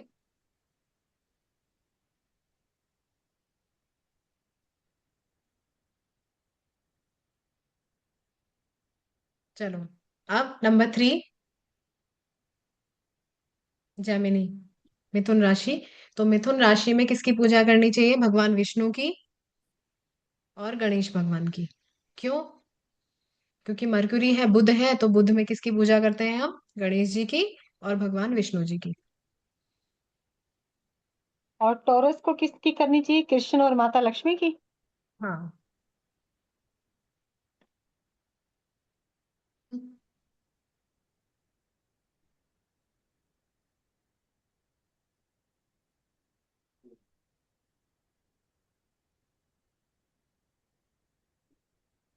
ठीक है, नंबर 3 तक लिख लिया। नंबर 4, कैंसर कर्क राशि। तो शिव जी की पूजा करनी चाहिए और माता पार्वती की। शिव जी की पूजा अकेले नहीं करनी चाहिए, माता पार्वती क्रोधित हो जाएंगी। शिव जी भी नहीं आएंगे और बिना माता ये पार्वती सच के। में होता है ऐसा? गुस्सा आता है।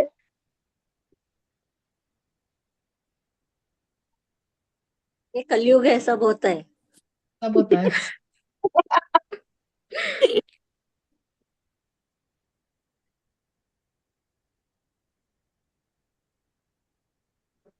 ठीक है, नंबर 4 तक हो गया। नंबर 5, सूर्य देव ना मैम? सूर्य देव और श्री राम जी। जिनकी भी सिंह राशि है, सूर्य देव को जल देना शुरू कर दो। थोड़ा हल्दी डालो, हल्की सी हल्दी डालो उसके अंदर और जल देना शुरू कर दो। प्रत्यक्ष देवता है, चंद्रमा और सूर्य देव प्रत्यक्ष देवता है। सूर्य देव एंड सेकेंड। चंद्रदेव, चंद्रमा, सूर्य और चंद्रमा जो है, अभी कर्क राशि का आपने पढ़ा। तो कर्क राशि वाले जो है सबसे अच्छी रेमेडी है कि 10 मिनट चंद्रमा की रोशनी में बैठो। जिनको भी मूड स्विंग्स होते हैं ना, उनके लिए भी परफेक्ट रेमेडी है। मैम वो भी पूनम को और नेक्स्ट 5 days, हाँ। उसमें बहुत इफेक्ट होता है। बहुत इफेक्ट होता है। और एक और रेमेडी बताऊं, जिनको और मूड उसका स्विंग्स पानी होते भी हैं, पीने का। पानी पियो। जब भी पूर्णिमा होती है ना, तो 1 घंटा पानी रखो ऊपर, बॉटल भर के रख दो। ठीक है, कांच की बॉटल रखो, प्लास्टिक की नहीं रखनी चाहिए। या फिर जो भी आपका, जो भी पानी के जो जग होता है ना इस तरह के, उस उसमें रख दो। प्लास्टिक की बॉटल में मत रखो, ढक के रख दो। ठीक है, 1 घंटा रख दो, उसके बाद वो पानी पियो आप। ठीक है, तो बहुत अच्छी रेमेडी है। मोस्टली आजकल सभी लोगों को एनजाइटी, मूड स्विंग्स की प्रॉब्लम होती ही होती है।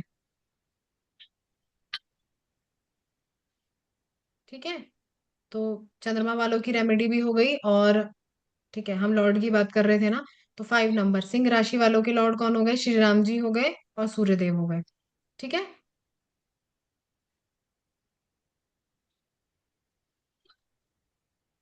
सिंह राशि वालों के लिए क्या बताया मैम आपने? सिंह राशि वालों के सूर्यदेव और श्री राम जी। सूर्यदेव और श्री राम जी। हम्म। मैम मैं डेली पूजा करता हूँ, सूर्यदेव को डेली जल चढ़ाता हूँ। और इष्ट देव हनुमान जी को मानता हूँ, तो आप उनकी हनुमान भी जी की पूजा करता आप हूँ। और जय श्री राम वो भी चलता है। और शनि देव को हाँ, भी हर सैटरडे तेल वगैरह दिया वगैरह जला के आता हूँ मंदिर। हल्दी का तिलक भी लगाया करो, हल्दी का तिलक यहाँ और यहाँ। अच्छा, दोनों जगह। हम्म। ठीक है मैम। थैंक ठीक है, यू। Okay ma'am. चलो 5 नंबर हो गया। अब आते हैं 6 नंबर पर, कन्या राशि। गणेश जी। हम्म, गणेश जी।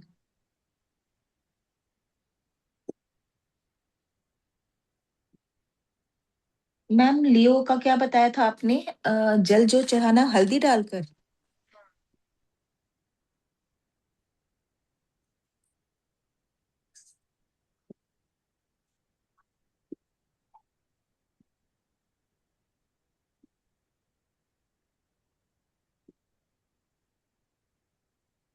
जेमिनी वालों को भी विष्णु की पूजा और गणेश जी की भी पूजा करनी, गणेश की भी पूजा आएगी।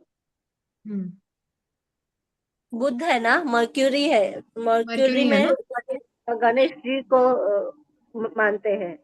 हम्म।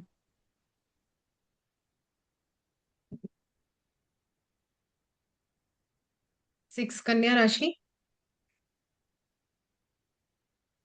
कन्या राशि में गणेश जी की पूजा करनी चाहिए।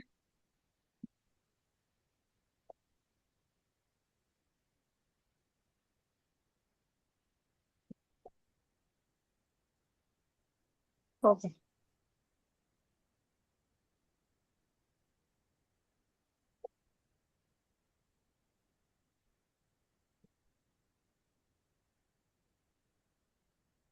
ठीक है, 6 तक लिख लिया। 7 नंबर। 7 नंबर आपकी लिब्रा राशि है, तुला राशि है। मैम मेरा बता दो, आपने क्या पूछा था? ओप्पो, आपका नाम क्या है? आपने क्या पूछा था? मैंने नहीं नहीं, किसी चैट में लिखा है। क्या पूछा था आपने, मुझे बताइए।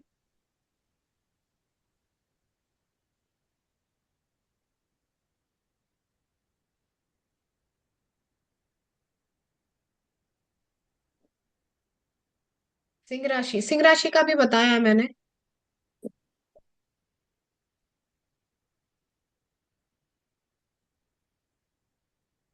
ठीक है, अब आते हैं 7 नंबर, तुला राशि। तुला राशि में माता दुर्गा की पूजा करनी चाहिए और माता लक्ष्मी की पूजा करनी चाहिए।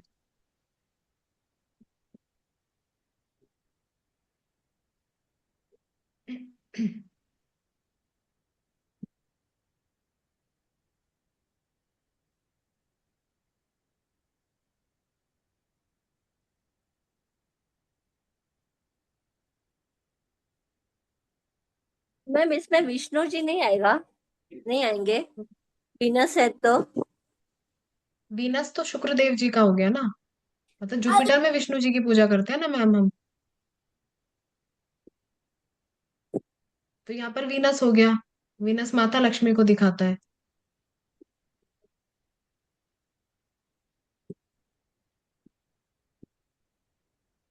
ठीक है, वीनस वाले लोग बहुत अच्छे हीलर होते हैं। जब आपको प्लैनेट्स पढ़ाऊंगी ना तब समझाऊंगी सारी चीजें। बहुत मजा आएगा प्लैनेट्स पढ़ने में। ठीक है, तो 7 नंबर के हो गए। 8 नंबर। 8 नंबर हनुमान जी। वृश्चिक राशि।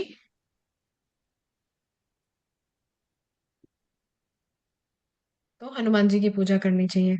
हनुमान जी बचा सकते हैं हम्म, वृश्चिक राशि वालों को।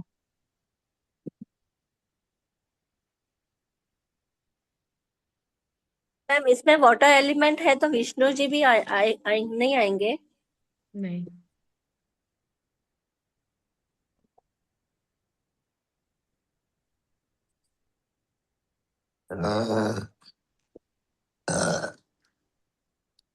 ठीक है, फिर आता है 9 नंबर धनु राशि। तो धनु राशि में विष्णु जी आएंगे। धनु राशि वालों को विष्णु जी की पूजा करनी चाहिए।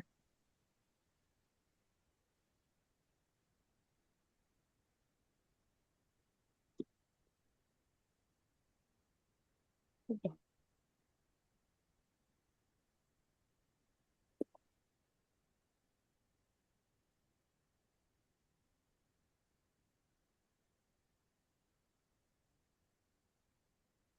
फिर आता है आपका 10 नंबर और 11 नंबर। मकर और कुंभ। शनिदेव मैम, हनुमान जी और शनिदेव। हाँ।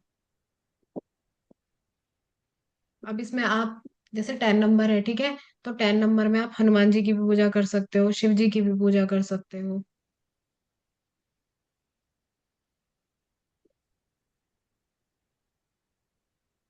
और माता काली की पूजा करनी चाहिए। 10 नंबर में। 10 और 11 दोनों में माता काली की भी पूजा करनी चाहिए। 11 में आप शिव जी को भी काउंट कर सकते हो, लेकिन अगर 10 नंबर तक है तो 10 नंबर में हनुमान जी, शिव जी और माता काली। नहीं नहीं, सॉरी। 11 में। सॉरी, 10 में माता काली और हनुमान जी।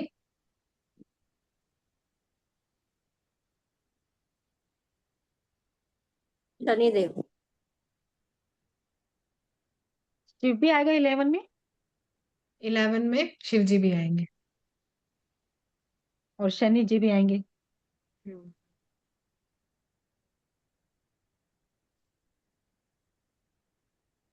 वैसे तो अगर शिव स्तोत्र या शिव की पूजा करते हैं तो सभी ग्रह इसमें आ ही जाते हैं।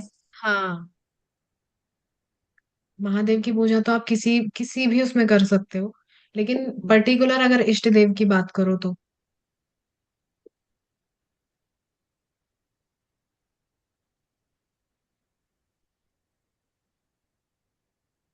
अब काफी लोगों की तो कुंडली नहीं होती लेकिन वो पूजा करते हैं और अच्छे भी चलते हैं, ऐसी बात नहीं है। और वो किस हाँ कैसे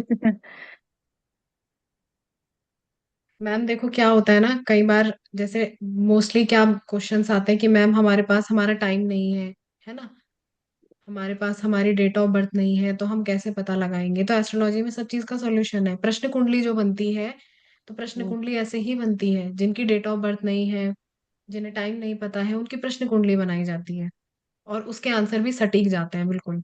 बस ये है कि जिस समय पर आप प्रश्न कुंडली देख रहे हो उस समय पर आप बिल्कुल परफेक्टली सही टाइम पर और सही, अगर आपकी इंट्यूशन पावर अच्छी है तो आपकी कुंडली परफेक्ट जाती है। ठीक है, तो प्रश्न कुंडली भी सिखाऊंगी। अब 7 डेज में तो सारा कवर करना पॉसिबल नहीं है। यहाँ तक कि पूरा बेसिक भी मैं 7 डेज में कवर नहीं कर सकती, क्योंकि लास्ट भी जब मेरा एस्ट्रोलॉजी का बैच आया था ना मैम, तो 2 महीने केवल मैंने बेसिक पढ़ाया था। बेसिक ही बेसिक में 2 महीने निकल गए थे। कृपा मैम थे मेरे बैच में। और तो बहुत बड़ा है एस्ट्रोलॉजी। तो एक भी मैं एक एक हफ्ते में तो पॉसिबल ही नहीं है कि मैं कवर कर दूं। इंटरेस्टिंग भी है। बहुत इंटरेस्टिंग है। बहुत इंटरेस्टिंग है, लेकिन अगर और उसको इसमें ऐसा इंटरेस्टिंग लगता है कि इसको मतलब ना इसमें पढ़ाया सर्च जाए अगर करते कैसे जाओ, तो। सर्च करते जाओ। हाँ। आगे क्या ऐसे लगता है अपने को। हाँ। ठीक है, तो अभी एक और बची है हमारी, 12 नंबर की राशि बची है। हम्म। ठीक है, तो 12 नंबर में विष्णु जी की पूजा करनी चाहिए। अच्छा, 9 और 12 में ना माता सरस्वती की पूजा भी कर सकते हो।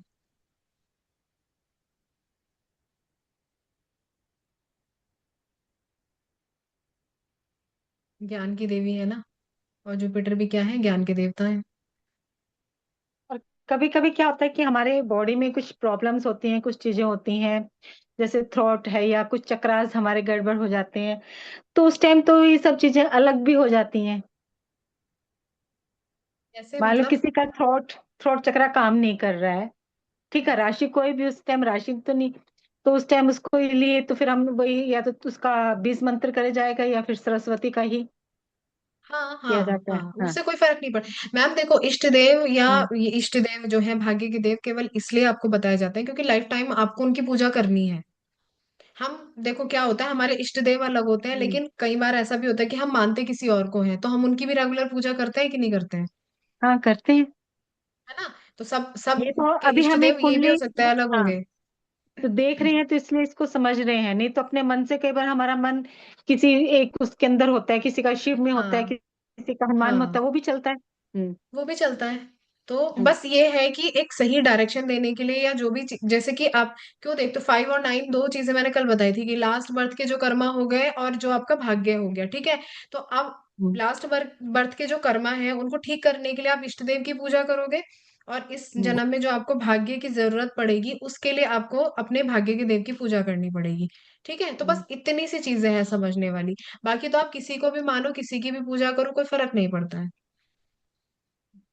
मैम, आप जो हीलिंग के लिए बोल रहे हैं ना, रूट चक्र कुछ इम्बैलेंस होते हैं, तो उसके हम्म। लिए आप कलर डाल सकते हो चक्र के ऊपर, जो इन हाँ रूट डाल सकते चक्र हैं, में। वैसी चीजें भी खा सकते हैं, हाँ, उस टाइप के कलर, हाँ वो सब तो होता ही है, लेकिन सबसे पावरफुल तो हमारे मंत्राज ही होते हैं। मंत्र ऐसे ही होते हैं जो हम्म। चक्रस के होते हैं वो, और कलर आप उसमें डाल सकते हो, हम्म। और जो सिंबल्स है उससे आपका चक्रस ओपन होता है मैम। एक्चुअल में हमारी वर्णमाला सारी चक्रास किससे है ना। हाँ। हाँ, एस्ट्रोलॉजी में आप वास्तु भी पढ़ते हो, आप चक्रास भी पढ़ते हो, आप एलिमेंट्स भी पढ़ते हो। ठीक है, आप सारी चीजें, जो भी आपका लग्न चार्ट है, जो भी आपकी लग्न कुंडली है, उसमें सारी चीजें होती हैं और हर चीज का सॉल्यूशन होता है। उसमें ठीक भी है। चक्रास में भी जो पेटल्स होते हैं उन पे सब लिखा होता है, कम खम गम सब हाँ चल रहा हाँ, यस। यम। ठीक है। यम तो हाँ, लिखा तो है। सारी चीजें होती हैं उसमें। ठीक है, तो मैम, ये तो हो गए आपके। हाँ मैम, अब मैं 1 मिनट में रिकॉर्डिंग ऑफ कर दूं।